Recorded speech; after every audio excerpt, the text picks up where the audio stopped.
everybody. So this is really exciting. I'm finally ready to give you guys my top 15 films of 2016. So number 15 on my list is Hidden Figures. And I wanted to put this higher. I debated about putting it higher because this is probably one of the most rewatchable movies that I'll have on this list. Like a movie like Hexa Ridge I loved, and you'll see how much I loved it. But I'm not going to rewatch that all the time. And this was just so heartwarming. It was so wonderful to see. I love movies about work, and I thought this movie did such a good job of showing how certain kinds of discrimination can be institutionalized, and people that would never see themselves as being particularly racist, that they just sort of follow along with the institution or the system. Number 14 for me is Hell or High Water. And this, I think, is actually a perfectly executed film. It may be the most perfectly executed film on this list. Bridges as the sheriff, and he's great. And I really liked the man who played his partner. They're all really good. Ben Foster redeemed himself from Warcraft. A movie about these brothers and about how their relationship, how they'll do almost anything for each other. They'll do anything, not almost, they'll do anything for each other. And you really felt that. And there was just such a sense of place and a sense of you knew where these people were and who and why they were doing what they were doing. And it just was really gripping. 13, I don't know if this will be on that many people's list, but and I did watch all of these movies that I hadn't seen in a while again, just to make sure that I still really loved them the way I did. So number 13 for me is 10 Cloverfield Lane. And I'm not normally a huge thriller horror person, but this movie just kept surprising me. And I think that's why it's on this list. I really didn't know what was going to happen the whole way. I didn't know if this is delusional, if there really is sort of an apocalyptic kind of event that's happened outside, or if he's just made this up, or what they were going to do, how they were going to get out, if they were going to get out. Like, I really just didn't know what was going to happen. And I thought that the performances were all great. Number 12 for me is a documentary. This year has been a very strong year for documentaries, and this one I think touched my heart so much because it's about a YouTuber. Hello. It's called Presenting Princess Shah, and it's about this woman who is just a small-time YouTuber like me, and she has, 30, 40, 80 hits on a lot of videos, and she's a singer, and she goes to open call nights and things like that, and she writes this song about being a survivor of sexual abuse. And this Israeli guy named Kudaman, he does these mashups, and he finds her song, and normally he mashes together, but he actually used the whole song, and it ends up getting 2 million hits, and they end up meeting, and it just changes her life, and it was just so life affirming and positive. But number 11 is Pete's Dragon. I love that movie so much, but I just love these 11 movies so much.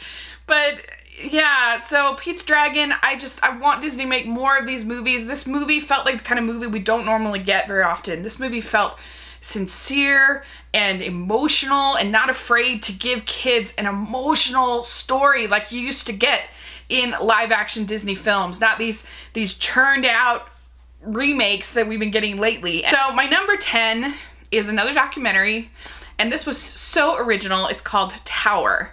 And this is a combined animation and documentary, kind of like Waltz with Bashir a little bit, but it was really amazing to me. It was unlike anything I think I've ever seen before. And what they do is it's about this event that happened in 1966 in the University of Texas, where there's this sniper in this tower at the University of Texas.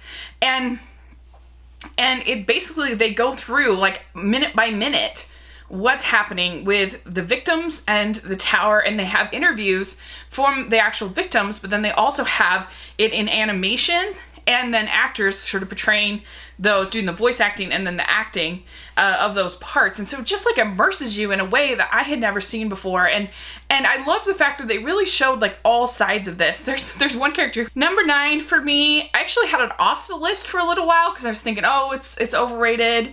But then I watched it again. I'm like, nope, I love it. And it is Zootopia. And it is true that the metaphor does kind of fall apart if you kind of overthink it. I get it. I'm aware of it. But I think that there's still enough there for kids to take an important lesson from it and have important conversations here. And I don't think the movie is only the metaphor. Like, if it was only the metaphor, then I would think it's preachy and annoying, but it's not. There's lots of other things going on in the movie. There's a bully narrative. There's a never give up narrative. There's lots of lessons that you can take from the story. Plus, Judy Hopps is just a great character, and I think the animation is gorgeous. The world building is amazing, and I love it. I really do. And it's number 8 on my list is Things to Come. And this movie, probably not that many of you have seen. This is a French movie starring Isabelle Huppert, who won for Elle at the Golden Globes, and she's an amazing actress. And this has 100% on Rotten Tomatoes, and with good measure. And it's just so cool. It's so well done because it's about this woman who's her whole life just like falls apart. Everything bad that you could have happen happens, but it ends up becoming this like super empowering experience for her. And it's a fly on the wall kind of movie. So if you're not the kind of person that likes movies without like a huge plot, this is just like about her life and about how everything kind of falls apart. And I just found it so moving, and I found the characters so relatable. 7 for me is The Red Turtle. And The Red Turtle is a combined project between Studio Ghibli, who I love, and a Dutch, I think, or Danish, I can't remember, or Belgium, I can't remember, European studio. And it really has a feel if like Studio Ghibli and Cartoon Salon that does Song of the Sea, if they had like a baby, then they would make this. Those are like 2 of my favorite things in the whole world. This movie is so beautiful. First of all, the animation is incredible, and it has no dialogue. And so it's an incredibly bold movie. The music, oh my gosh, it's just gorgeous. It would be my pick for the best score of the year if I had any say on things. And it ends up being this just really incredible story about fate. Number 6 on my list is Lion. And I don't know why, I feel like this isn't getting the sort of the love it deserves.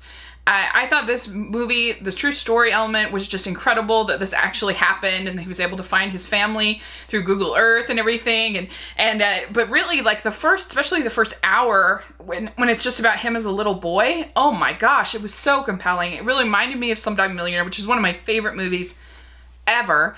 And the little boy actor was so great. You just felt panic, you felt joy when he would be happy. I was just totally engrossed. I thought Nicole Kidman was excellent as his adopted mother. And I don't know, I just thought it was moving and beautiful and a great adoption message, and incredible cinematography, great music. Number 5 for me is Love and Friendship. This is the adaptation by Whit Stillman of the Jane Austen novel Lady Susan. This actually gave me a new Jane Austen because I had never really read Lady Susan. I think I'd heard of it, but I never read it. And so I went and read it and I ended up loving it. It's a different kind of character than I have ever seen from a Jane Austen story. Here Lady Susan is one who's selfish, and she's kind of an anti-hero in a way, because everything that she does in the end ends up helping people. So you can't really hate her, at least I don't. And they end up better off than where they left off. If she hadn't been as selfish, they would have been worse off. So I don't know. I just thought her insight and her analysis was hilarious. I love Chloe Sevigny in this. I think she was so funny. This one will shock everybody here, I think. So number 4 for me is Moana. And I know you're probably like, what? I can't believe that's not number 1. This is the movie I connected probably the most emotionally with. I love Hawaii. I love Polynesia. And I thought they were very respectful of it. And I loved her unselfish journey and how it kind of felt sort of like the Odyssey to me of just meeting a bunch of obstacles sort of along the way. The animation is stunning. I loved the water. I just wanted to dive into it. It was so beautiful. I loved Maui. I thought he was great. I loved Hey Hey. I thought he was hilarious. I was just thoroughly entertained from beginning to end. Number 3 for me is Hexa Ridge. And, Hexa Ridge was a movie that I was hesitant to see because I knew that it was super violent. And it is. It's so violent. But it's a rare instance where I feel like the violence actually really made it a better movie, because you get this basis of his faith and why he's doing what he's doing. And one of the things I really liked is the fact that his brother goes to serve and he has the same faith, And this is his unique covenant that he makes with God. That ridge, and he just keeps saying, one more, Lord, one more, Lord. It was just so intense and so moving. And the fact that he just, I don't know, I just found it amazing that like he just kept saying one more, and how many people he saves. And I was so inspired by it. I left the theater just thinking, what can I do to help people? For me is Sing Street. I love this movie so much. It's the one I've probably seen the most of the movies this year. I put it on when I'm feeling sad and I just watch it and it just makes me so happy. This movie is like joy in movie form. When I first saw it, I wanted to just stay in the theater and just watch it again and watch it again as if it was at a screening, so I couldn't. And I just love this movie. I love the characters. I love the relationship between the two brothers so much. I love the songs so much. I love the romance so much. It just all worked for me in every way. My number one movie of the year is the anime film called Your Name. I've seen it 3 or 4 times now, and every time it just gets richer and deeper and better for me. And it I think is perfectly executed movie. It hooks you in because it just starts out this light, breezy body swap movie for about 20 minutes. And then it takes a turn where the characters find out something about each other. And there's sort of a sci-fi element to it and other elements to it, and it just becomes richer and deeper and more meaningful and more beautiful. I loved the characters so much, both of the lead characters and even the side characters. The dialogue is really great. The animation is stunning. They use light and comets and it was just gorgeous, and it kept surprising me. I mean, that's one difference between this and Moana, is that I pretty much knew where Moana was gonna go. This, I had no idea where it was gonna go. Great.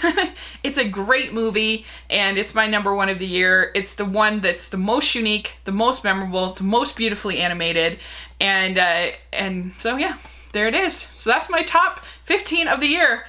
I feel good about it. It was really hard. You have no idea how much I thought and pondered and everything about this. So anyway, I'm sure it's very controversial. There's probably some on here that you don't like, some on here that you like, and some that you may not have ever heard of. So I encourage you to check them out.